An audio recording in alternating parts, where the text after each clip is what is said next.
Hello ভ্রমণ প্রিয় মানুষজনেরা, আপনাদের সবাইকে স্বাগতম জানাচ্ছি নেপালের দ্বিতীয় বৃহত্তর শহর পোখারা থেকে। আপনারা যারা আগের ভিডিওটি দেখেছেন তারা জানেন গতকালকে আমরা ঢাকা থেকে নেপাল এসেছি, আর নেপাল আসার পথে বিমান থেকে আপনাদেরকে মাউন্ট এভারেস্ট দেখিয়েছিলাম ট্রেকের আগে আমাদের শেষ মুহূর্তের কেনাকাটা।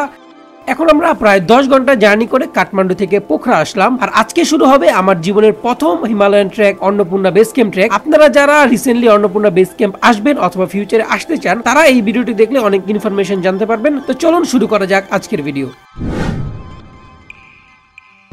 এখন আমরা আছি নেপাল ট্যুরিজম বোর্ড পোখরাতে। এখান থেকে আমাদেরকে একটি পারমিশন নিতে হবে। অন্নপূর্ণা কনজারভেশন এরিয়াতে থাকা Annapurna base camp trek, Annapurna circuit trek, Mardi Himal trek সহ আরো বিভিন্ন ট্রেক করতে চাই আপনাদেরকে এখান থেকে পারমিশন নিতে হবে, যেখানে সার্কভুক্ত দেশের নাগরিকদের জন্য 1000 নেপালি রুপি এবং অন্যান্য দেশের নাগরিকদের জন্য 3000 নেপালি রুপি পারমিশন ফি গুনতে হয়। অবশ্যই পারমিশন নেওয়ার জন্য আগে থেকে পাসপোর্টের কপি এবং 2টি পাসপোর্ট সাইজের ছবি সাথে রাখবেন। তারা আপনাকে একটি ফর্ম দিবে, সেটি পূরণ করলে 5 থেকে 10 মিনিটের মধ্যেই আপনি পারমিশন পেয়ে যাবেন। যাই হোক, আমাদের পারমিশন নেওয়া শেষ। আমরা এখন যাত্রা শুরু করব পোখরা থেকে ঝিনুর উদ্দেশ্যে, যেখান থেকে শুরু হবে আমাদের ট্রেকিং। ঝিনু পৌঁছাতে সময় লাগবে প্রায় 4 ঘন্টা।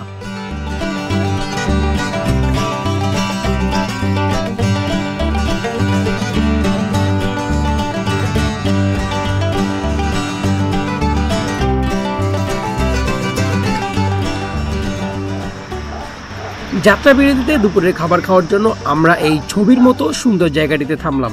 জায়গাটার নাম জানি না, তবে জায়গাটা আসলে এত বেশি সুন্দর যা ভাষায় প্রকাশ করার মতো নয়। আপনারা হয়তো ভিডিও দেখে বুঝতে পারছেন। এখানে দুপুরের খাবার হিসেবে একটি সুপি নুডলস খাই। খাবারের স্বাদের কথা বলতে গেলে এখন তো কেবল শুরু। পুরো ট্রেক জুড়েই আমাদেরকে ভেজিটেরিয়ান খাবার খেতে হবে, যার সঙ্গে আমি ব্যক্তিগতভাবে এতটা ইউজড না, তাই আগামী কয়েকটা দিন একটু খাবার নিয়ে কষ্ট হবে।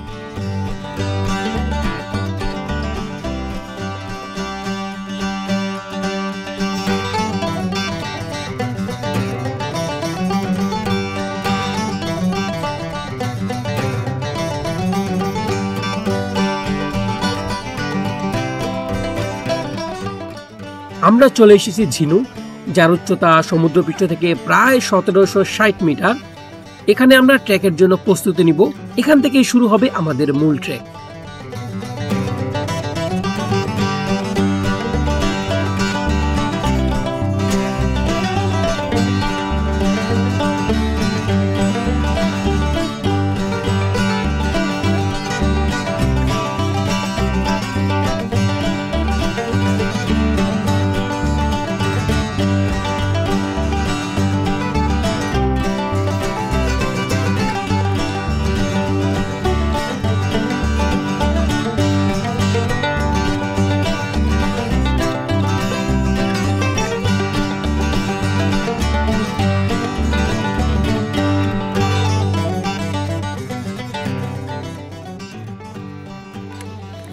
প্রায় 1.5 দিন জার্নি করার পরে আমরা এখন শুরু করলাম আমাদের অফিসিয়াল ট্রেকিং।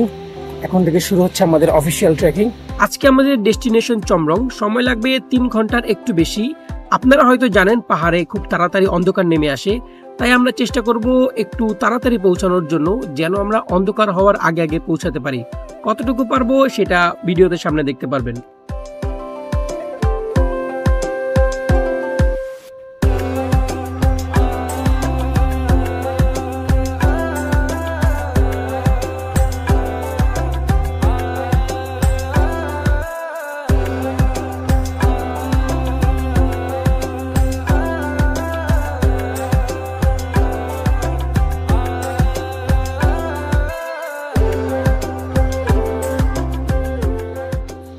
এই ট্রেকে আমরা এরকম অনেকগুলো ঝুলন্ত সেতু দেখতে পারবো, কয়েকটা এর চেয়েও বড়।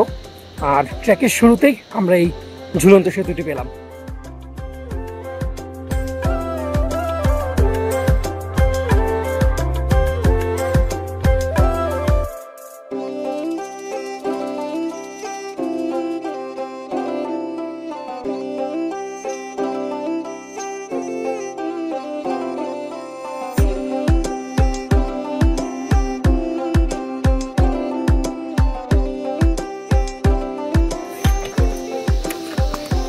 10-15 মিনিটও ঠিকই নেই।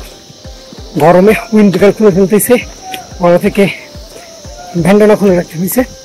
এমনিতে অনেক ঠান্ডা বাতাস, কিন্তু থাকলে অনেক বেশি ঘামিয়ে আসে, মানে ওয়েদারটা অন্যরকম। হিমালয়ান ট্র্যাকগুলোতে উইন্ড ব্রেকার খুবই গুরুত্বপূর্ণ একটা জিনিস, কেননা এখানে দিনের বেলা তো বাতাস অনেক বেশি ঠান্ডা থাকে। এই পুরো ট্র্যাক জুড়ে আমাকে এই কুল উইন্ড ব্রেকারটি ব্যবহার করতে দেখবেন। এই উইন্ড ব্রেকারের সবচেয়ে মজার ফিচার হচ্ছে এই উইন্ড ব্রেকারে থাকা সামনের একটি ছোট্ট পকেটে পুরো উইন্ড ব্রেকারটি ফোল্ড করে রাখা যায়। এই ধরনের কুল ট্রাভেল গিয়ার এবং ট্রাভেল সম্পর্কিত যে কোনো পণ্য কিনতে চাইলে ভিজিট করতে পারেন আমার travel shop travel gear BD.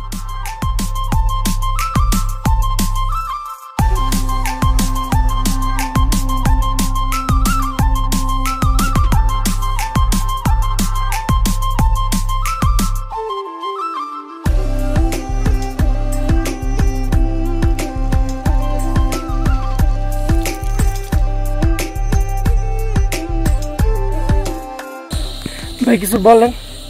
কিছু বলার নাই, এরকম আজারে কাজে টাকা খরচ করে এরকম কষ্ট করতে আসবেন। টাকা খরচ করে কেন আসা, কি দরকার? আপনি যে কয়বার নিয়ে?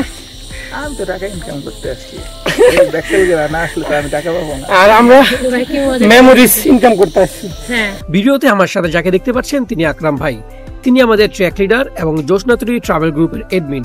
তিনি 11 বারের বেশি অন্নপূর্ণা বেস ক্যাম্প গিয়েছেন এবং এভারেস্ট বেস ক্যাম্প সহ নেপালের বেশ কিছু ট্রেক তিনি সফলভাবে সম্পূর্ণ করেছেন। ওনাদের মতো অভিজ্ঞ লোকদের সাথে এই ধরনের ট্রেকে যাওয়া উচিত, কেননা হাই অ্যালটিটিউড ট্রেকে অভিজ্ঞতা ছাড়া আপনি যে কোনো সমস্যার সম্মুখীন হতে পারেন।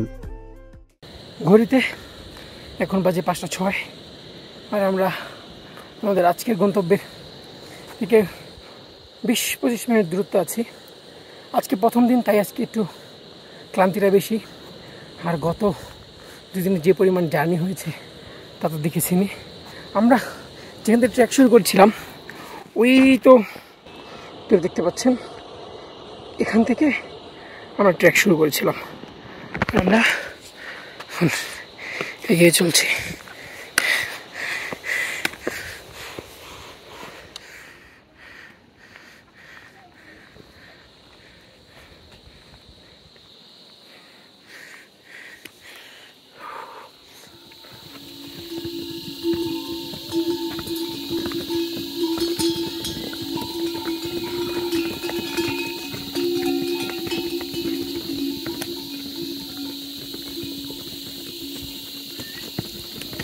এখন ঘড়িতে পুরো কাটায় 6টা বাজে।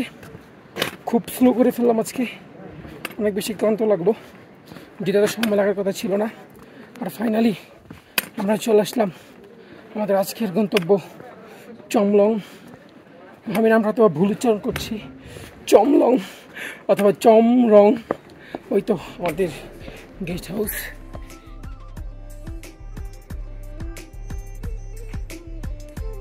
এই তো ছিল আজকের ভিডিও। আজকের রাতটা আমরা চমরংয়েই থাকবো। আগামীকাল অর্থাৎ নেক্সট ভিডিওতে আপনাদেরকে চমরং থেকে অসাধারণ একটি হিমালয়ের সূর্যোদয় দেখাবো এবং আমাদের বাকি পথগুলোর গল্প দেখাবো। সকলে ভালো থাকবেন, সুস্থ থাকবেন এবং পরবর্তী ভিডিও আসা পর্যন্ত আমার সাথেই থাকবেন। আল্লাহ হাফেজ।